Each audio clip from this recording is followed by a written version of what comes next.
What is up, everybody? Good morning. It is Thursday Night Football Thursday, actually. We've got a good big matchup tonight. But welcome into Dollars to Deuces, episode 10, a Toilets to Titles production. This is our week 8 player props and picks against the spread. It's bright and early today. How you doing this morning, Rich? Bright-eyed, wide-eyed, and bushy-tailed. Is that what they say these days? Something like that. Yeah. I like that. I'm good, man. Go ahead. How are you doing? Good. It's almost the end of the week, so I got some football tonight. A little nervous, but excited because it's Packers. Good to play. Yeah, I'm actually today's my last day of work, and I'm on vacation. Start my vacation, so I'll be off for the next 10 days. So I'm excited. Hell yeah, you deserve it. That's nice. That'd be a nice little break for you. Ooh, I need one right now. Well, they said one more day. You got that going for you. So. Yeah. Listen, my name's Nate. You can find me on Twitter, Nate_Dirt19. My guy Rich over here. You can find him on Twitter at rgonzalezrm. You can also find us at Toilets Titles. Sorry, I meant to bring that up. You can listen to the show like you are now, either on YouTube, Apple Podcasts, Podbean, Spotify. We do have 2 Facebook pages. There's a Toilets Titles page, and then When a Family Breaks is for trading sports cards, also different kinds of memorabilia, stuff like that. Another thing, check us out, toiletstitles.com. Getting updated every single day. Videos, articles, NFL content, fantasy content. Basically one-stop shop for everything you need, just kind of like the whole Toilets Titles crew is. So please check it out. Like I said, the guys are busting their tails to update it for you and keep everything current. So give it a look. I guess I just said all that stuff. Sorry. If you are listening to us on Apple, please hit the like and subscribe button. Hit the bell so you know when we're going. Actually, that's on YouTube to hit the bell when we're going live. But check all that out. And give us a 5-star review if you don't mind it. And one last thing real quick. We do have a Patreon. There's 3 different tiers of it. We just had another new member yesterday. So we're getting close to that LaVisca Chenault jersey giveaway. Shout out to Dustin, our new member. Dustin. That's right. Yeah, dropping a 6-1 team. What do I need to do? Well, I don't think you need to do anything. The team looks pretty awesome. Yeah, shout out. Appreciate you joining.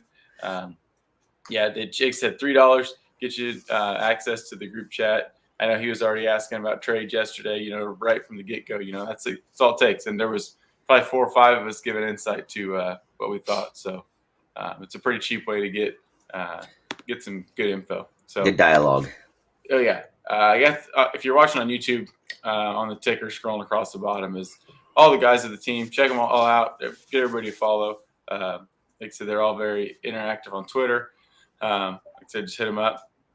Any of us, really. And we'll give you all the info we got. So, but let's hop into it, man. So I know last week I did very, very poorly for my player props. So I guess I'll just go through mine since I was 1-4, and then you can go. So yeah, 1-4 last week. Thought really that was bad. a typo. No, pretty terrible. Still 20-16 on the season, so we're over 500. But Derrick Henry, I said over 126.5, missed that.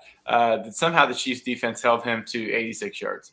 They didn't really need to run the ball much because they beat the hell out of him. I also missed on Cordero Patterson over 80.5. He had 60 rushing yards. He had one yard receiving on 2 catches. So, yeah, missed that one. Oh, well. Sammy Darnold over 1.5 passing touchdowns. I don't even know if he threw for 1.5 yards. They didn't even give him a chance. They pulled him. That dude stinks, man. Missed that one. Carson Wentz over 232.5.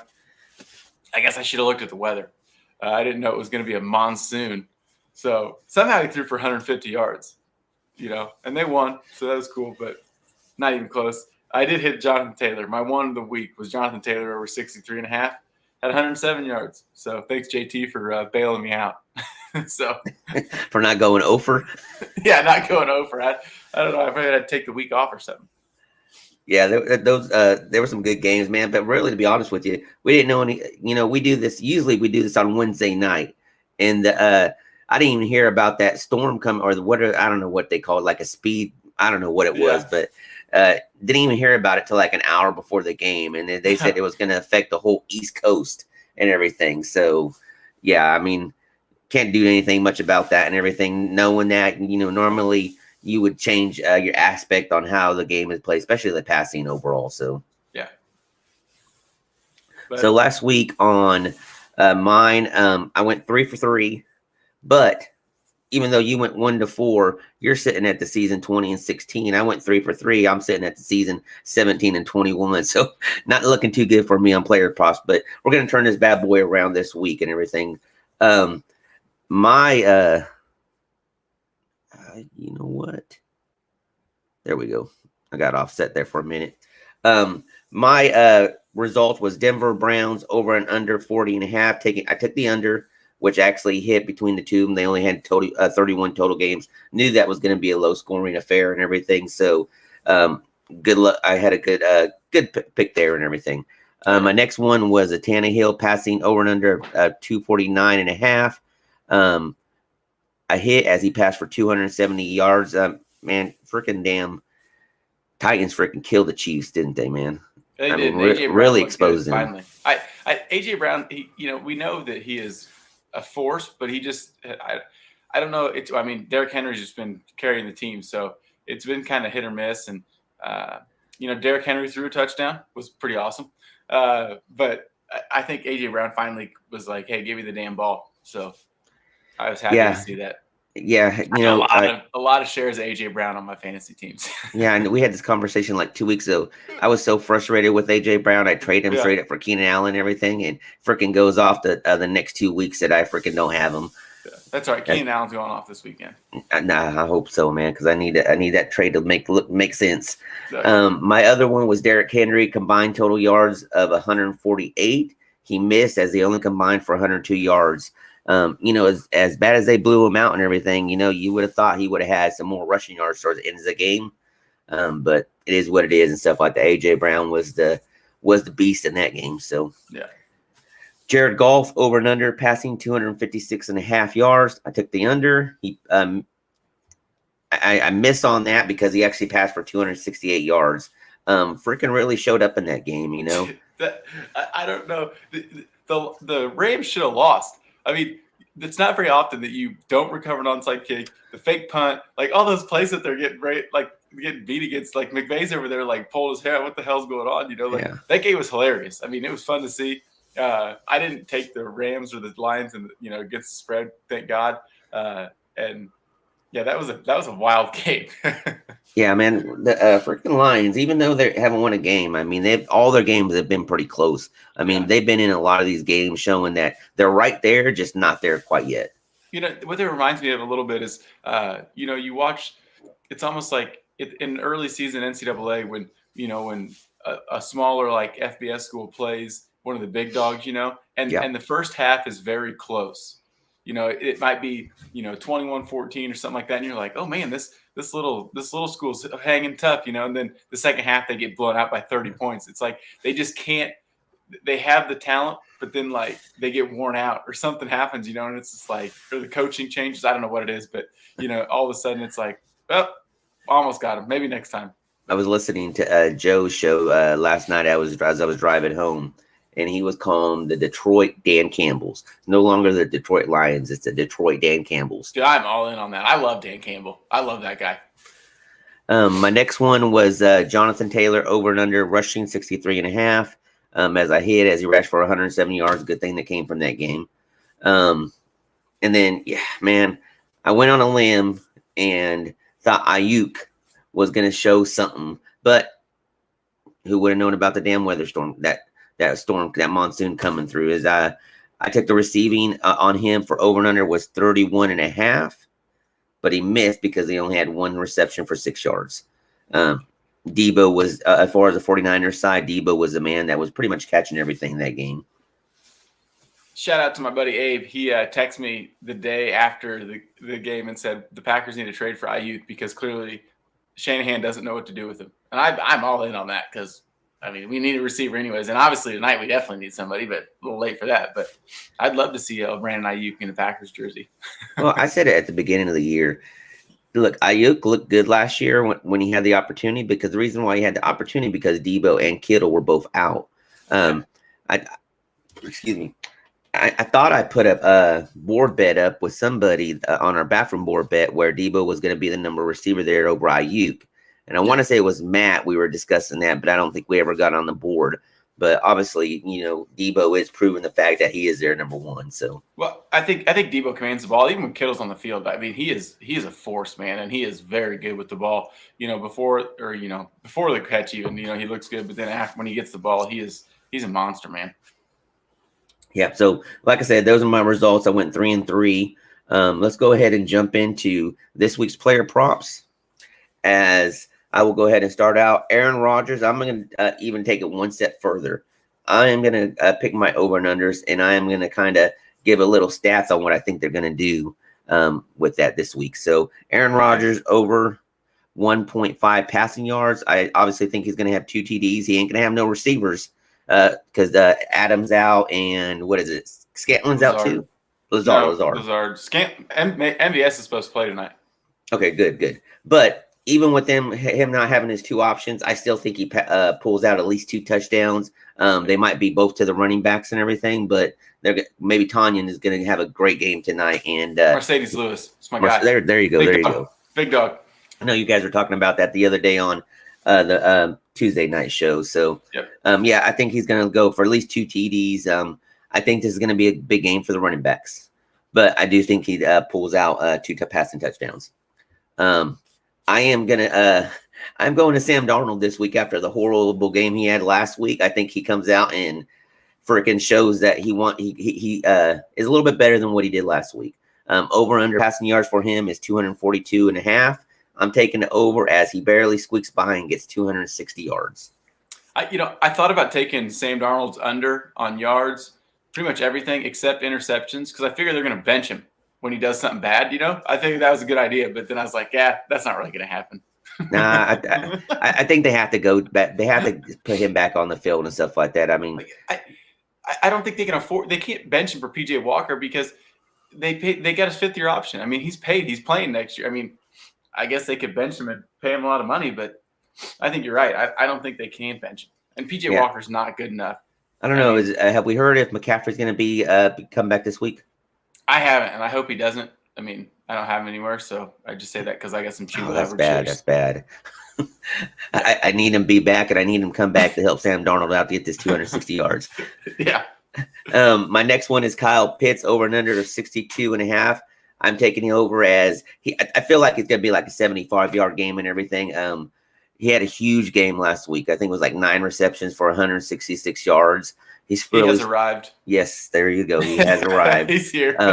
But I think he takes a step back a little bit this week and everything. It ain't going to be over 100, but I do think he easily goes over that 62.5. Looks like Ryan is finally looking his way and getting him involved. The more I watch footage of him, he's not a tight end. He's a receiver.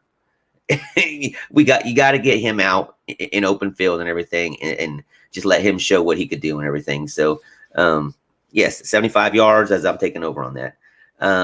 Going to the well that easily you or me, one of us hit every week, try to get on is the Derrick Henry train again. Over and under 12.5 receiving yards. I hope that's easy and everything, but seems like one catch. Yeah, exactly. But I'm actually going to say he's going to go for 45 yards receiving this week. So easily smashing that 12.5. My next one is Washington and Bronco over and under of 44. I'm going to take the over on this one. I think it's going to be a close one. Going to squeak by getting 45 points by beating that over by 1 number. My last one is Tom Brady over and under of 312 passing yards. I am taking the under as he will only pass for about 265 yards. They are playing against the Saints, and for some reason, Saints always play Tampa Bay real well, and their defense ain't that bad. The Saints, I think Lattimore shuts down Evans every time they play each other. Yeah, and it's Tuesday night. I think Brown is going to be out still. So look. Still going to be a good game and everything, but I do think they keep him under 312 passing yards. Yeah, I think Rod Godwin's going to have a big night, and even Tyler Johnson. Like I said, because Evans will be shut down, unfortunately. So, well, let's hope my week 8 ones are a little better than last week. So, First one, I got A.J. Dillon over 9.5 receiving yards. I think, and Justin said it Tuesday night, and I could see it. Spreading A.J. Dillon out wide in the slot and stuff like that. He's definitely got definitely has the hands to catch the ball in the backfield easily, even lining up out of the slot. And I think Aaron Jones can do the same thing, man. I've seen him make some catches. I've always said that for receiving backs that have hands like a wide receiver, Kamara, McCaffrey, and Aaron Jones, and in no order, but just that they're all three of them. And I think A.J. Dillon's proven that too. So 9.5 seems pretty easy. Another one from that game, like I said earlier, my boy Big Dog Mercedes Lewis, over 18.5 receiving yards. Last week was his biggest week lately. I think he had 3 catches for, I don't remember what the yardage total was actually, but I've started him in a 2 tight end league the last 3 weeks. Or actually, it's not 2 tight end, but it's tight end premium the last 3 weeks because my team's that bad. So yeah, been fun. Another going back to the I think this 3rd week in a row. Jonathan Taylor over 67.5 rushing yards. Justin said it Tuesday again. I'm leaning on Justin heavy this time. The Colts win when they run the football. And I know Wentz has looked good. Michael Pittman's showing out. Yes. But Jonathan Taylor needs the football. Give him the ball. He's electric, man. So over 67.5. And then, like I said earlier, Chuba Hubbard, over 69.5 rushing yards. I think that he has shown he's looked really good for a late round running back that everybody had a lot of hopes for coming into the draft. We weren't sure. And then he lands in Carolina, and it's kind of, he's got to sit behind McCaffrey now. Well, he's had his chance, and it's a next man up league, and he has definitely shown that he's ready. And like I said, I'm pumped to see him. I loved him in Oklahoma State. I'm kind of a Cowboys fan, so it's been fun to watch him. My last one. This one's tough, but I think I like it a lot after I looked at it some more. Cowboys Vikings over 55. That's a lot of points, but the Cowboys win when they score a lot of points, and it's just going to be, I think it's going to be a race like that. It's going to be a high scoring affair. And I think it's going to be fun. I really think both, the Cowboys scored 30 to 40 points, and I think they keep it close, to be honest, but I think it'll be fun. Yeah, that's going to be I almost want to say that's going to be like the game of the week if you really think about it. That will be a high scoring game. Got a lot of good people, a lot of good players in that game from both sides that could take advantage. But like I said, though, when we talked about this, is the Cowboys defense is for real. So we'll kind of see what happens and everything. Can Diggs get another pick this week? We'll see what happens. Yeah, who knows? I don't know. And I know Coach said on Tuesday night that Dalvin Cook usually does pretty well against Cowboys, and that bye week was probably huge for Dalvin Cook. So I'm curious to see how their run defense does against him. I think he's probably the best running back they've played lately, because I don't remember who they played last week or 2 weeks ago anyways. But I said I think that game's going to be fun. I'm glad Sunday Night Football is going to be a good one for sure. So I'll go ahead and jump into Survivor Pool as you're making your selection on there. I'm good now. I am taking the Chargers over the Pats this week for Survivor Pool. Look, me and Nate are both out already, but we're still making these picks to kind of help out other members or other viewers that are in Survivor Pools and still kicking it through week 8. I think Chargers easily manhandles the Pats this week. Yeah, I agree. I think Herbert and the boys, they're going to come back with a vengeance, and I think the Pats are going to take the blunt of that. So I'm taking the Bengals over the Jets. It's going to be kind of an odd game. I think Joe Flacco starts, to be honest with you. He was there last year. I know it's a new offense, but I'm sorry, Mike White. But Flacco's a veteran, man, and Flacco actually last year when he played for the Jets, the couple games he was in there, he really didn't look that bad. Made some good throws, but that Bengals team is very good. Their defense looks awesome. I'm sorry I'm sorry that I've said they should have taken Penny Sewell. Maybe that would have been good, but Jamar Chase is awesome, man. Yes. And I think I told a friend, don't pick him in a rookie draft to take somebody else. And I'm sorry. I didn't take him either if it makes you feel any better. So I did. If I had the opportunity to get him, I did. Man, once I knew he got drafted there, I knew Burrows and him would have that connection. And I wasn't even worried about it during the preseason when they were talking about all these drops and he ain't going to pan out and everything. You just got to you guys got to remember, he took a year off because of COVID. He had to get back into the rhythm of doing what he does best. And that preseason, that whole preseason was what he was doing, trying to get back into a rhythm and get his mojo back. And you know what? I could fairly say that he has his mojo going right now. Oh yeah, for sure. So, I think we both did good. I thought we were both doing pretty good on our picks last week. So, you want to go? I guess I'll run through mine real quick. Well, we both would have went undefeated if it wasn't for that Monday night game. That game stunk. That was terrible. That was so boring. It was some just bad football, and I watched it. I was like, I turned it off. I couldn't even do it. I turned off the Manning cast, which I don't like to do because I love the Manning cast. It was like this game is just it's horrible. It's not even fun to watch. I saw a little bit of that last night of the Mannings and Lynch. Man, it wasn't that good. Huh? I didn't watch all of it. I just watched like a quick snippet of it and everything. And I was like, because I've been hearing about it, I just never seen it. I never watched it and everything. But I wasn't that impressed with it. So it felt like I heard this on another show that it was almost like they just had forcing too many guests. And I love Marshawn Lynch. He's hilarious. But when it's just Eli and Peyton and stuff, and they're talking, I mean, it's like school for football. You almost kind of forget what's going on in the game because of the knowledge that they're bringing. And I absolutely love it. So give it another chance. I'm off this week, so I'll give it that chance. Yeah, I don't know if they have it this week or not. I'm not sure. Because it's kind of random. I know they've been off for 3 weeks and then they came back. But if they're on, just try to watch for a little while. It's going to be Chiefs and Giants, so it's not like it's going to be that good of a game Monday night anyways. They both stink. Anyways, last week we went 4-1 last week. Like I said, we both should have been went. I would have been 5-0. You'd have been 7-0. But oh well. So 25-18 on the year, which I'm pretty happy with. So last week we hit Titans plus 4.5 against the Chiefs. Blew them out. Sorry, Joe. Hey, go Giants. You know what? Hell with it. Giants beat the Chiefs. I don't have that as a pick, but that's what I'm taking. So hit Titans plus 4.5. Patriots -7. Hit that. They beat the hell out of the Jets. We kind of all knew they would. So Tampa -12.5 against Chicago. Another blowout. Apparently that's all I was picking last week because they won 38-3. The Bears, they're in tough shape. And you know what? I was nervous about picking them against the Niners. They maybe do better this week because Nagy's out with COVID. Maybe that's what they need. That guy's a dipshit. So maybe they'll do better. Who would be calling the plays? Well, Bill Lazor's been calling the plays for the past okay. couple of weeks, but I don't know if Bosa's going to be wreaking havoc against Justin Fields or not. I said it Tuesday that Justin Fields' body language worries me more than anything. He just looks. I mean, he just doesn't look good out there, and it's not good. I think he'll be better eventually, but I just hope this year doesn't ruin him. So.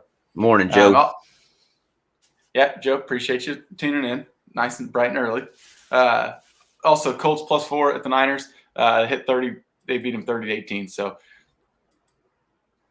the Bears they might put up 100 points the rest of the year if they're lucky. And then my miss was Saints -5.5 because, like I said, whatever. So go ahead. Let's hear your 6-1 week there, big guy. Yeah, 6-1, man. I was sitting there watching Monday morning before I went into work. I was kind of like, damn, might be go 7-0 this week. Might be a big dog on the show this week. So obviously Raiders, I did a -3 over the Eagles as they won by 11. Bengals was +6.5 to the Ravens. I knew it was going to be a close game. It was a division game, but I didn't know it was going to be a blowout like this game. The Ravens did not show up this game as the Bengals killed them by 24 points. Patriots -7 over the Jets as the Pats won by 41 points. Just a man just handled them very well. That could have been, I think what was there one game last week that was like an 18.5 point spread and stuff like that. That should have been this game right here. Well, they did beat him. They smoked them. That was the Cardinals-Texans game. And they did. There you go. That's what it was. They covered. Yeah, they did. But I wasn't touching it, though. No. I think we both discussed that last week. We as big as that spread was, we wasn't going to touch it. But this one by 41 was just huge. My next one was the Titans +5 over the Chiefs as they won by 24. Just a big shift in the NFL this year. Just all these top dogs that you expect to win last year and this year and everything, and just getting blown out by other teams. The biggest spread that I did pick, and I think you did the same thing, was the Bucks at -12 over the Bears as they won by 35 points. Colts +4.5 over the 49ers hit as they won by 12. I just had a feeling Colts are trending upwards and 49ers trending downward. Yeah. And the Miss, just like you, would have went undefeated if the Saints would have handled this game a little bit better. But you know what? That game was affected by that storm too and everything. So Saints -4.5 to the Hawks. Miss as they only won by 3. It was a close game. So and I talking like with the Jets and the Texans. It seems like, and I'll throw the Dolphins in there and the Bears. There are some very bad football teams in the NFL right now, and it's almost like there's just a tier where it's like there's the guys that are elite, and that's it. And then there's some just very, very bad football teams. And I don't know. You don't know what's going on. You know, whether the offensive lines are terrible, the defensive lines are terrible. They just can't do anything. And it's just like they don't even belong on the field with some of the teams they're playing. And it's wild to me. I don't remember the NFL ever having teams that were this bad. No, you're right. Wrong. But here's the other thing too and everything. And this season is so different that this year, normally when you have some teams that are great, they're consistent through the whole week. But you have teams that have huge games, blowout teams that shouldn't be blown, and then come back the next week and get blown out. It's just this season. It's just excluding the Cardinals. I mean, you really can't say, "Oh, this team is dominating," because as soon as you say that, the next week they get blown out by someone in their division. Yeah, like I said about the Chargers. There you go. Exactly. Gosh darn it. Well, what do you got for us, week 8? You go undefeated this week, probably? I am going undefeated, and let's see, where's my picks at? There they are. Man, I am okay. Here we go. Sorry about that. So Steelers 3.5 over the Browns. Division game. Browns are still struggling on having players on the field. This should be a close game, but I think Steelers keep this close and maybe win by a field goal and everything. Baker's out, right? Yes, I'm assuming he's still out. Yeah. So Chubb's back. Oh, are we for sure?